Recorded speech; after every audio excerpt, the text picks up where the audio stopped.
la jeune fille va devoir démontrer, et son avocat, qu'il y avait un des éléments qui caractérisent le viol. Le 24 avril 2017, une jeune fille qu'on va appeler Sarah rentre chez elle après l'école. Elle est au collège, elle est en classe de 6e, elle a 11 ans.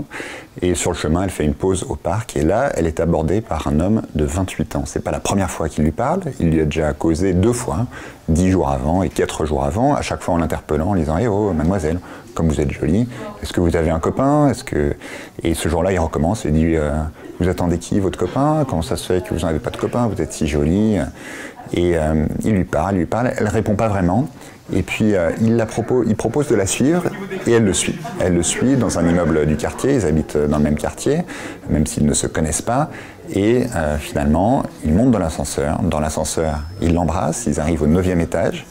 Et là, ils ont une relation sexuelle dans la cage d'escalier. Puis, à l'intérieur de l'appartement, où il lui demande de la suivre, une fellation, et ensuite il se sépare, il lui dit est-ce que je peux prendre ton numéro de téléphone, est-ce que tu veux que je te raccompagne? Elle lui dit non, elle s'en va, elle est paniquée, elle estime avoir été agressée, elle appelle sa mère, qui est à ce moment-là à Paris en déplacement, qui, paniquée elle aussi, appelle les policiers qui viennent prendre son témoignage et qui vont l'entendre.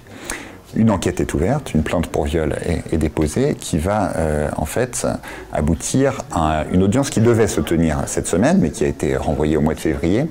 Mais la surprise, et c'est ce qui fait en fait l'intérêt de ce dossier et l'effroi pour certains, c'est que le parquet ne poursuit pas pour viol, ni même pour agression sexuelle, comme cela arrive parfois quand c'est requalifié, mais seulement pour atteinte sexuelle, c'est-à-dire qu'il considère, le code pénal considère qu'on peut avoir une relation avec une mineure. Mais là, la famille de la victime, on va dire, en tout cas de la jeune fille, considère que la relation n'était pas consentie et que donc il y aurait dû avoir des poursuites pour viol.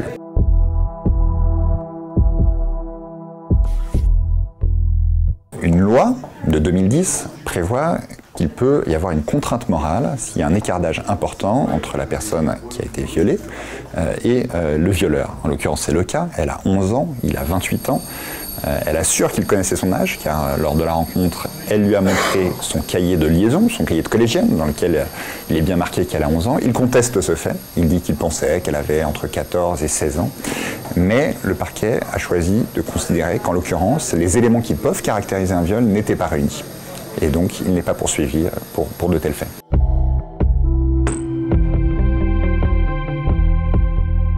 Du coup, il y a une jurisprudence qui existe, mais elle n'est pas très claire, c'est à l'appréciation du juge, au cas par cas.